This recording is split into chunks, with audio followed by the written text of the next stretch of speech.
अस्सलाम वालेकुम, good morning. आप सभी लोगों का मेरे इस चैनल में, जिसका नाम है शारमी साइंस चैनल में, मैं बहुत बहुत वेलकम करती हूँ। तो मैंने आप लोगों को उस दिन पढ़ा दिया था फीमेल रिप्रोडक्टिव सिस्टम के, किस तरह से रिप्रोडक्शन होता है फीमेल में और उसका कौन कौन सा पार्ट है ना। तो आज हम लोग पढ़ाएंगे कि सब कुछ मैंने बता दिया था, किस तरह से जाइगोट बनता है और किस तरह से फिर उसका डिवीज़न होता है। तो आप लोगों को अच्छा खासा टाइम भी मिल गया और आप लोगों ने एक दो बार देखिएगा तो आपको समझ में आ जाएगा। अब हम एक रिकैप दे रहे हैं उसका, कि जैसे ही वो डिवीज़न हो जाता है तो डिवीज़न होने के बाद से वो क्या कहते हैं, वो जाइगोट बनता है। ओवरी से जो ओवा निकलता है, जो कि फैलोपियन ट्यूब में आता है, वहाँ पर पेनिट्रेशन होता है, स्पर्म पेनिट्रेट करता है, ओवा से फ्यूज़ करता है। फ्यूज़ करने के बाद वो जाइगोट सेल डिवीज़न होता है, वो जाइगोट बनता है। और इधर जो यूट्रस है वो पूरा तैयारी करके रखता है कि अब जो है फर्टिलाइज्ड ओवा हमारे पास आएगा। उसकी वॉल पूरा अच्छे से मजबूत हो जाती है, ब्लड वेसल उसमें होने लगता है, रिच न्यूट्रिशियस मतलब बहुत सारे एंजाइम सिक्रेशन होता है, ताकि जो भी अच्छे फर्टिलाइज्ड ओवा है उसको अच्छे से होल्ड कर सकें। उसके वॉल से बहुत सारे है ना सिक्रेशंस भी निकलते हैं, ताकि उनको तो इंतज़ार रहता है। जैसे मैंने आपको एग्जांपल दिया था कि जैसे कि आप लोग के घर में अगर कोई गेस्ट आने वाला हो तो आप खूब प्रिपेयर करते हो, हर चीज़ अच्छे अच्छा खाना पकाते हो और पूरा डेकोरेट करते हो, सब चीज़ के भाई मेरे घर में मेहमान आएगा, है ना। फर्टिलाइज्ड ओवा वैसे ही उसी तरह से यूट्रस पूरा तैयारी करके रखती है कि पूरा जो है ओवा जो है वो स्पर्म से फर्टिलाइज्ड होकर के जो जाइगोट बनता है वो उसके यूट्रस में आएगा। वो पूरा एकदम तैयारी करती है। लेकिन अगर फर्टिलाइज्ड हो गया तब तो वो आ गया, तो इम्प्लांट हो गया यूट्रस में, और वो फिर डेवलप जो रहता है एम्ब्रियो में, है ना। तो वो हर महीने अल्टरनेट डे जो ओवरीज हैं वो ओवा देती हैं, फिर तैयार वार होकर वेट करती हैं कि स्पर्म आएंगे, फ्यूज होगा। इधर यूट्रस भी तैयारी करती है, जिस तरह से आप लोग तैयारी करते हो कि गेस्ट आएंगे। मान लिया कि आपके यहाँ गेस्ट नहीं आए तो आपका तो सारा मेहनत बेकार गया, आपका मूड ऑफ हो जाएगा, सब कुछ ऑफ हो जाएगा, पूरा खाना बर्बाद हो जाएगा। किसी को आप दे दोगे, फेंक दोगे, कुछ भी करोगे कि हमने इतना वेट किया नहीं हुआ। तो हर महीने अगर ऐसे ही होता, अगर मान लिया कि आ गए तब तो मस्ती ही मस्ती, है ना। आ गए तो अच्छे से गेट टुगेदर हो जाएगा। तो उसी तरह से यूट्रस भी पूरा इंतज़ार करता है कि अब जो है फर्टिलाइज्ड ओवा आएगा और हम उसको होल्ड करेंगे, फिर उसका डेवलपमेंट होगा एक बच्चे में, है ना। एक एम्ब्रियो पूरा डेवलप कर जाएगा। 9 महीना वो उसमें रहता है। उसका पेल्विक वॉल जो बोन है वो चौड़ा होता है कि जैसे जैसे यूट्रस बढ़ेगा उस तरह से उसमें उसका डेवलपमेंट होगा। और बीच में एक प्लेसेंटा भी बन जाता है। प्लेसेंटा का क्या काम है? नरिशमेंट देना एम्ब्रियो को। मदर से जो भी मदर खाती है उसका नरिशमेंट जो है वो उसी प्लेसेंटा के जरिए एम्ब्रियो में मिलता है, तो बच्चा डेवलप करता है। जैसे जो भी माँ खाती है वो इसीलिए बोलता है प्रेग्नेंट लेडी को कि अच्छा अच्छा चीज़ खाइए, फ्रूट्स खाइए, ताकि उसका जितना जूस वगैरह मिलेगा, है ना, वो प्लेसेंटा के थ्रू एम्ब्रियो को जाता है। एम्ब्रियो अच्छा खासा डेवलप हो जाता है, उसको भी न्यूट्रिशंस मिलता है। तो अगर मान लिया कि नहीं होता है फर्टिलाइज्ड ओवा, तो फिर भी चाहे फर्टिलाइज्ड हो चाहे नहीं हो, वो उसमें यूट्रस में जाता है। अब क्या करता है कि जब यूट्रस में चला जाता है, दिखता है जा, सबका मूड ऑफ हो जाता है कि जा, हम लोगों ने तो इतनी तैयारी करती। यूट्रीन वॉल जो है उसका 3-3 वॉल वो सब पूरा तैयारी करता है, ब्लड वेसल से रिच किए रहता है सब कुछ, कि भाई वहाँ पर स्पॉन्जी बन जाता है ताकि अच्छे से उसको तकलीफ नहीं हो एम्ब्रियो को। लेकिन जब नहीं आता है तो क्या होता है? तो ये सारा ब्लड विद ओवा, म्यूकस और ब्लड के जो उसके वॉल्स होते हैं, उसके यूट्रिन वॉल जो होते हैं, उसके जो म्यूकस सब बॉडी के बाहर वो शेड आउट हो जाता है थ्रू वेजिना। तो इसे ही हम लोग मेंस्ट्रुएशन साइकिल बोलते हैं, जो कि हर मंथ में एक मैच्योर एक हर मंथ में जो ये आपका पीरियड्स जो होते हैं, जो मेंस्ट्रुएशन होता है, वो सारे ब्लड उसी तरह से बॉडी के बाहर आ जाते हैं, क्योंकि अब उसका यूज़ नहीं है। वो बॉडी में आपके रहेगा तो नुकसान करेगा, इन्फेक्शन होगा। और जब अगर फ्यूज़ हो गया, स्पर्म से फर्टिलाइज्ड हो गया, तो बाकी सारे ओवा बाहर आ जाते, ख़त्म हो जाते हैं, डेथ मतलब वापस हो जाते हैं। वो वहीं पे उनका वो डेथ कर जाते हैं, और जो ओवा है वो डेवलप होकर के यूट्रस में आ जाता है। तो ये इतनी अच्छी एक किस तरह से आप लोगों का, हम लोगों का, सबका निर्माण हुआ है। ये एक हंसने वाली चीज़ नहीं है, मगर आप कैसे दुनिया में आए हो, आपको किस तरह से पेरेंट्स ने लाया है, वो इसी तरह से होता है कि फ्यूज़ होता है। फ्यूज़ होने के बाद से वो यूट्रस में जाते हैं, यूट्रस में उनका डेवलपमेंट होता है 9 मंथ में। और जब फर्टिलाइज नहीं हुआ हर मंथ में, तो वो ओवा जो है वो बाहर बॉडी में ब्लड के जरिए, in the form of blood, वो हर मंथ आपका विद म्यूकस बहुत सारे ब्लड वेसल की तरह वो बाहर निकलते रहते हैं और कंटिन्यू 5 और 7 डेज तक होते रहते हैं। उसके बाद से फिर नॉर्मल, फिर वो लोग नया प्रिपेयर करती है ओवा कि फिर कहीं आए, इस मंथ में कहीं आ जाए, इस मंथ में कहीं आ जाए। लेकिन अब आप बताइए, जो बच्चे जो लड़कियां जो होती हैं, जो जब प्यूबर्टी एज में होती है, यानी स्टार्टिंग पीरियड होता है 11 से 13 पीरियड, तो उनका ये चीज़ स्टार्ट हो जाता है, यानी ओवरी से ओवा बनना स्टार्ट हो जाता है ना। ये अपने अपने बच्चों के इस पर भी डेवलप करता है कि वो किस तरह से उनका ग्रोथ है, उनका किस तरह से डेवलपमेंट हो रहा है। लेकिन एक्चुअली में 11 to 13 एज के बीच में ये हो जाता है, ये हो जाना चाहिए, है ना इसे। और एक स्टेज आने के बाद क्या होता है कि ओवरीज ओवा बंद कर देती है बनाना, वो आगे ओवा नहीं बनाती है, वो रुक जाता है, तो वो ओवा बनना उसका टाइम खत्म हो जाता है। तो उस पीरियड को हम लोग बोलते हैं मेनोपॉज। क्या बोलते हैं? 50 से 55 के एज में ये मेंस्ट्रुएशन पीरियड्स जो होते हैं ये बंद हो जाता है, ये नहीं हो पाता है फीमेल्स में, और इसे हम लोग बोलते हैं मेनोपॉज हो गया। यानी उस टाइम आपका ओवरीज ओवा अंडा नहीं बनाती है, ओवा नहीं बनाती है।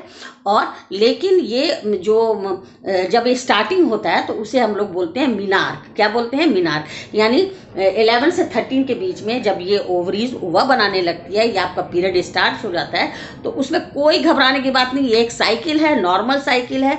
जिस तरह से आप बात करते हो, जिस तरह से आपका रेस्पिरेटरी सिस्टम है, जिस तरह से आपका एक्सक्रीटरी सिस्टम है, इसको कोई लोग हुआ नहीं बनाओ भी क्या हो गया क्या हो गया, नथिंग। ये बहुत नॉर्मल चीज़ है।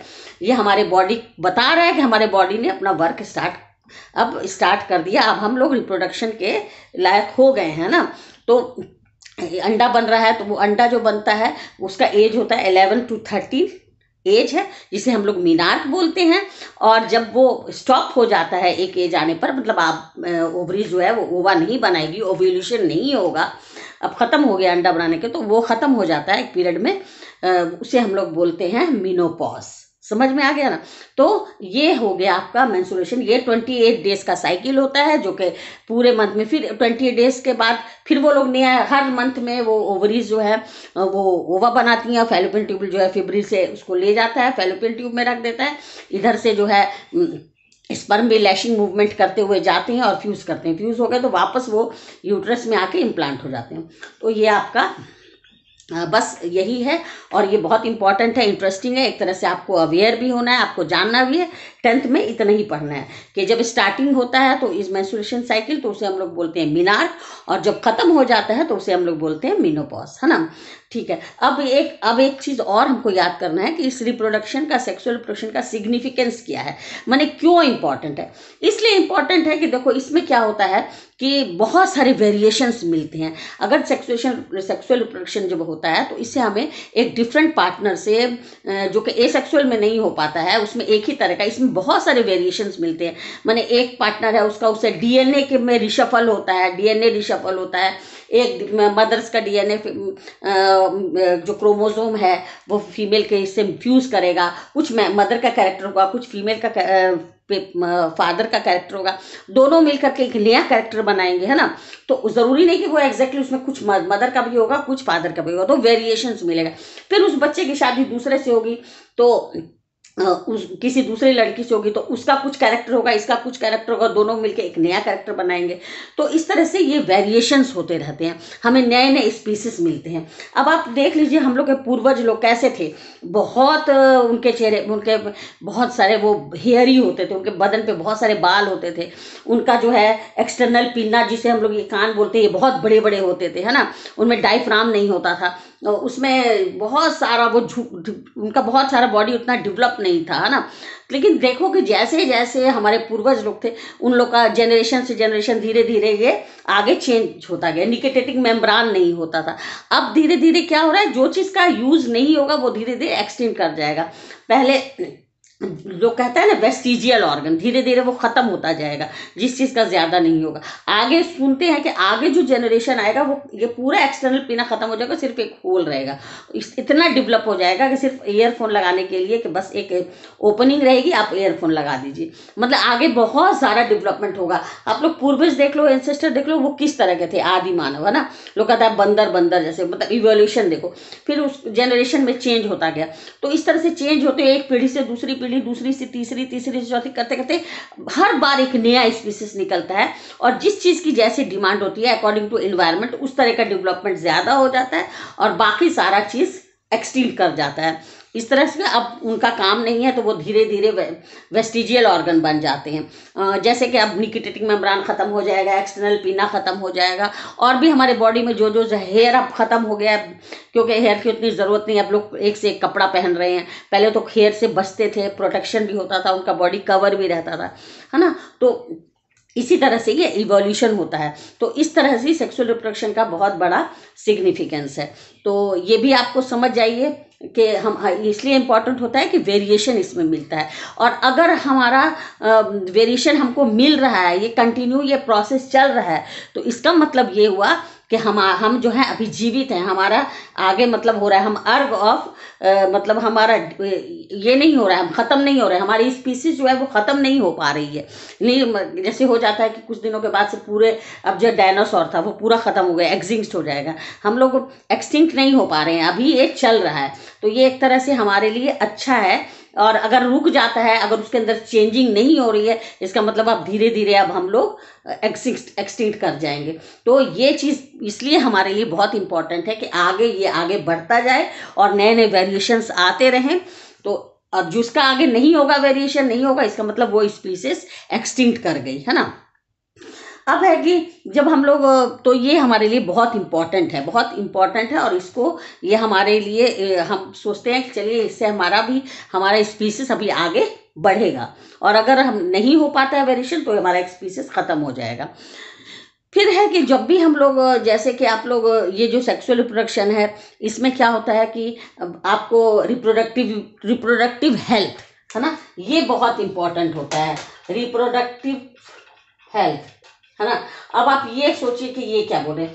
अगर हम आपसे पूछते हैं कि किस हेल्थ का डेफिनेशन दीजिए, हेल्दी का, तो आप क्या बोलोगे? जो खूब अच्छा है, खूब अच्छा सुंदर है, देखने में खूब स्मार्ट है, खूब अच्छा है, और वो हेल्दी है, अच्छे से रहता है। नहीं, हेल्दी पर्सन हम लोग उसे कहते हैं जो कि मेंटली, फिजिकली, सोशली सब माने में वो फिट हो, माने कि उसका मानसिक स्तर भी अच्छा हो, है ना, उसका सोशल लाइफ भी अच्छा हो, माने वो 10 आदमी के बीच में है तो अपने एटिकेट से, अपने वेल मैनर्ड बिहेवियर से अपने चारों ओर के लोगों को आकर्षित करे, उसका मेंटली लेवल भी अच्छा हो, और फिजिकली थर्ड में आता है। फिजिकली अच्छा हो तो खैर ठीक है, लेकिन ये जिसका मेंटली डेवलपमेंट, मेंटली वो बहुत अच्छा हो, फिजिकली वो सोशली भी बहुत अच्छा हो, उसका स्ट्रांग हो, डेवलप हो, उसका अच्छा बात सोचता हो, और तब फिजिकली भी अच्छा हो, तो उसे हम लोग कहते हैं एक हेल्दी पर्सन है ये समाज में।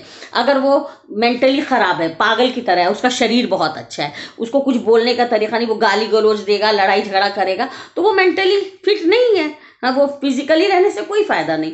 तो जो हम लोग हेल्थ का डेफिनेशन उसको देख सकते हैं, एक हेल्दी पर्सन को जो मेंटली भी फिट हो, सोशली भी फिट हो, समाज में भी उसका एक रुतबा हो, समाज में भी वो अपनी पहचान बना के रखता हो, 10 आदमी से वेल मैनर्ड तरीके से बात करता हो, है ना, उसे लोग अच्छे इसमें गिनते हो, तो और फिजिकली भी स्ट्रांग हो। तो ये तीनों मिल करके, जब ये तीनों उसका अच्छा है तो उसका रिप्रोडक्टिव हेल्थ भी अच्छा ही होगा, है ना। तो उसका जो भी ऑफ स्प्रिंग्स होगा वो अच्छा ही होगा।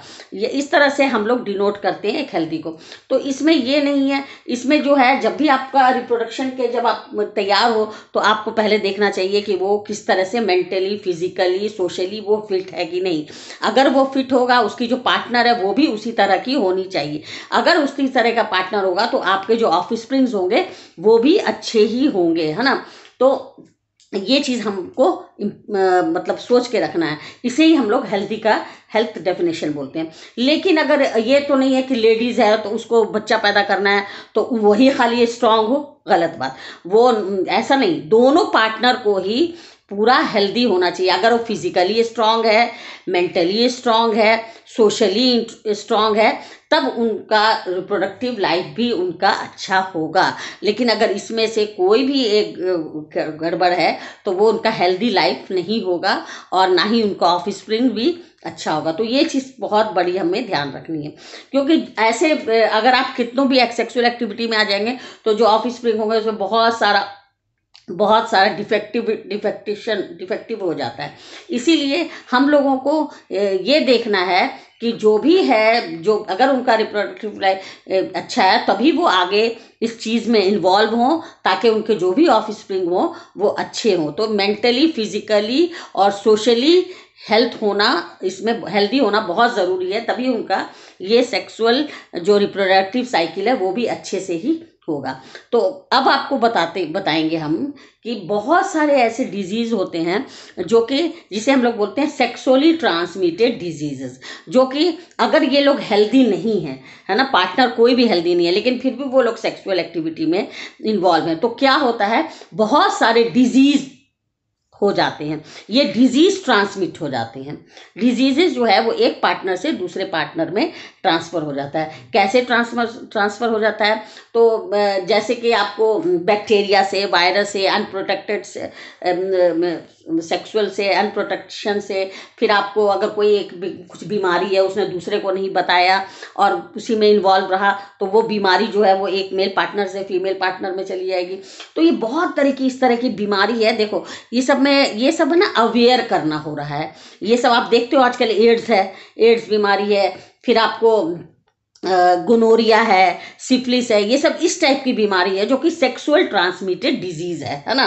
और ये इसमें क्या होता है कि बहुत ही जो आपका रिप्रोडक्टिव पार्ट्स होता है, जो बॉडी पार्ट्स होते हैं, उसमें बहुत स्मेल आता है, बहुत सिक्रेशन होता है, बहुत पस हो जाएगा, और उसी में लोग इन्वॉल्व हैं। जो अवेयर नहीं है, जो नहीं जान रहे हैं कि भाई ऐसा करने से हम लोग एक डिजीज़ को एक जगह से दूसरे जगह पहुंचा रहे हैं, या मल्टीपल पार्टनर है और उसको वो बोल रहा है हमें तो भाई डिजीज़ नहीं है, लेकिन वो जा रहा है मल्टीपल पार्टनर के पास, वहाँ पे उसको बहुत सारे डिजीज़ है, तो वो उससे इसकी बॉडी में आएगा, फिर ये किसी के साथ इसका सेक्सुअल इन्वॉल्वमेंट होगा तो उसको चला जाएगा, तो ये डिजीज़ जो है ये कैरी ऑन हो जाता है। तो ये भी बहुत भयानक है, और आगे आप लोग को एनसीईआरटी में ये सब चीज़ जान के रखना है, क्योंकि एड्स जो है वो बहुत ही जो एक वायरल डिजीज़ है। ये जो मैंने बताया गोनोरिया और सिफिलिस, ये बैक्टीरियल इन्फेक्शन से होता है। जो गोनोरिया है वो निजीरिया नामक बैक्टीरिया से होता है, और ये इसमें क्या होता है कि पूरा जो मेल का यूरेटर पार्ट होता है, पेनिस, सब में पस आ जाएगा, स्मेलिंग होने लगेगी, सिक्रेशन होने लगेगा, है ना। पूरा सर्विस जो है वो, जो कि बहुत ज़्यादा प्रोन एरिया होता है इन्फेक्शन का, उसमें पूरा डिजीज़ लग जाएगा। तो इस तरह से अगर आप इन्वॉल्व करेंगे तो पूरा डिजीज़ होगा और लास्ट में डेथ हो जाएगा। पेन, एक्सट्रीम पेन होने लगता है। तो कितने लोग जो देहात में आते हैं वो लोग डॉक्टर के पास नहीं जाते हैं कि कैसे जाएं, शर्म लगती है ना। तो नेचुरली है, तो इसको अवेयर करना है। जो 1 दिसंबर को वर्ल्ड एड डे होता है, तो उसमें लोग यही अवेयर्स करते हैं, जो रेड रिबन होता है, रेड रिबन लोग लगाते हैं। तो हर को अवेयर करना है कि देखिए भाई ये सब डिजीज़ है, उनको बताना है। जो पढ़े लिखे हैं, जो हेल्दी पेरेंट्स हैं, जो हेल्दी फादर मदर है, वो तो समझ रहे हैं, उनको समझाने की ज़रूरत नहीं कि हमारे लिए क्या अच्छा है क्या बुरा है, हम उसी हिसाब से करें। लेकिन जो लोग अवेयर नहीं हैं, ये एक तरह का अवेयरनेस क्लास है। जो अवेयर नहीं, उनको अवेयर कराना है, तो हमको अवेयर कराना है ना। तो ये जो डिजीज़ जो होता है, जो बैक्टीरिया से होता है, ये गोनोरिया, जिसको बैक्टीरिया कौन से बैक्टीरिया से होता है, निजेरिया से। और जो सिफिलिस है बीमारी, ये तो पूरे बॉडी पार्ट में होता है। ये कोई ज़रूरी नहीं कि आपका जेनाइटल पार्ट्स में, ये कहीं भी हो सकता है, लिप्स में हो सकता है, ये इसमें सोर्स हो जाता है, फपोला फोड़ा फुंसी हो जाता है एनस पे, रेक्टम पे, और वो इतना बदबू देता है, इतना गंदा होता है, वो कहीं पर भी उसका पस या जर्म्स किसी पर भी गिरेगा वहाँ पर हो जाएगा। लेकिन ये सब क्यूरेबल डिजीज़ है। ये सब जो है जो गोनोरिया है या जो सिफिलिस है, जो भी सेक्सुअल अनप्रोटेक्टेड सेक्सुअल एक्टिविटी से हो जाता है, या ये में फोड़ा फुंसी हो जाता है, बहुत पंजेंट स्मेल रहता है, बहुत ही ज़्यादा पेनफुल होता है, तो ये सब चीज़ आपका क्यूरेबल है। अगर आप डॉक्टर के पास जाओ, उनको बोलो, शर्माना नहीं है, उनको सारी बात क्लियर बताइए, और तो वो बहुत अच्छा एंटीबायोटिक देंगे और एंटीबायोटिक से ये ठीक हो जाएगा। लेकिन कुछ लोग जो है डर के मारे नहीं जाते हैं कि कैसे बताएं, लेडीज़ लोग को ख़राब लगता है, शर्म आती है, हम क्या बोलेंगे, डॉक्टर क्या बोलेगा। तो यही सब अवेयर कराना है, ये आपको अब यही सब चीज़ पढ़ना है अब इस नए एजुकेशन पॉलिसी में, बस इस टाइप का, जिससे कि आपको कुछ फ़ायदा हो, यही सब चीज़ पढ़ना है और पढ़ाना है और लोगों को बताना है। अगर आपके घर में कोई मेड आ रही है, उसको 10 बच्चे हैं और उनका फाइनेंशियल पोजीशन ठीक नहीं है, तो आप उनको बताइए कि बस 2 बच्चे कीजिए, लड़का लड़की में कोई डिफरेंस नहीं। आजकल की लड़कियां भी लड़कों से ज़्यादा ही अच्छी निकल रही हैं। तो बस आप अपना सिचुएशन देखिए, अपना हेल्दी अपना देखिए कि आपका हेल्थ ठीक रहे, और आपके बच्चे भी ठीक ही रहेंगे, 2 ही काफ़ी हैं। लेकिन जो लोग जाहिल हैं, जो नहीं समझते हैं, वो जो हैं वो ये सब चीज़ कुछ नहीं सोचते हैं, और इससे डिजीज़ भी होता है, हेल्थ भी इफेक्ट होता है। तो ये दोनों जो डिजीज़ मैंने बताया, गोनोरिया और सिफिलिस, ये बैक्टीरियल है और इनका क्यूरेबल है। इनको डॉक्टर के पास जाने से एंटीबायोटिक देते हैं और ठीक हो जाता है। लेकिन जो थर्ड जो है, जिसे हम लोग बोलते हैं एड्स, वो वायरस से होता है, और ये बहुत ही खतरनाक ड्रेडफुल डिजीज़ है। ये जो है, इसका जो बैक्टीरिया वो HIV होता है, और ये क्या करता है, पूरा जो हमारे बॉडी में इम्यून शक्ति होती है, जो हमारे बॉडी में जो भी बाहर से कोई फॉरेन बॉडी मटेरियल जो इन्फेक्शन होता है उसको रोकती है। ये क्या करती है डिजीज, ये उसी को अटैक कर देती है, माने इम्यून सिस्टम ही पर अटैक करके उसके WBC पर को ख़त्म कर देती है। तो आपके बॉडी में तो इम्यून शक्ति जब है ही नहीं, तो आपको, अगर आपको कोई भी बीमारी बहुत इजीली लग जाएगी और आप HIV वायरस से आपका डेथ हो जाएगा। तो ये बहुत, इसका कोई अभी तक इलाज नहीं है, और इसमें भी मल्टीपल पार्टनर से होता है, इसमें भी अनप्रोटेक्टेड सेक्सुअल एक्टिविटी से होता है। तो ये सब चीज़ को रोकना है। और 1 दिसंबर को वर्ल्ड एड्स डे मनाया जाता है। उस दिन लोग रिबन लगाते हैं, डॉक्टर्स वगैरह, हेल्थ वर्कर्स वगैरह जगह जगह जाते हैं, बताते हैं, अवेयर करते हैं लोगों को। तो आप लोगों को जब स्कूल खुलेगा, जब आप लोग 10th क्लास में रहोगे, तो बहुत सारी काउंसलिंग होती है जो कि आपको ये सब बताती है। और अब तो आपको मैंने बता ही दिया, तो आप लोग तो समझ गए होंगे। और ज़्यादा आप लोग पढ़ लीजिए गूगल्स में, इससे ज़्यादा कि आप लोग तो सब समझदार बच्चे हो, इतना तो हर जगह आप सबको पता ही होगा कि ये सब चीज़ हम लोगों को नहीं करना है। कोई भी ऐसी एक्टिविटी नहीं करनी है जिससे कि कोई भी डिजीज़ जो है, मतलब जो सेक्सुअली ट्रांसमिट डिजीज़ है, वो एक पार्टनर से दूसरे पार्टनर में जाए। अब पहले सेक्स जो है वो बिफोर मैरिज, ये बहुत फॉरेन वगैरह में बहुत ज़्यादा चलता है। अभी इंडिया में हमारा इतना इंडिया एडवांस नहीं है, अभी इस चीज़ को रोका गया है। ये चीज़ नहीं अभी इंडिया में हो, इसलिए इसको बोलना फजूल है। लेकिन फिर भी लोगों को अलर्ट रहना है, और कोई भी डिजीज़ नहीं फैले इधर उधर, इसके लिए हमें अवेयर करना है। तो ये अवेयरनेस ही क्लास हुआ आपका आज। तो ये आपका चैप्टर कंप्लीट है, यानी रिप्रोडक्टिव पार्ट पूरा कंप्लीट हो गया। इसमें आप कुछ ऐसा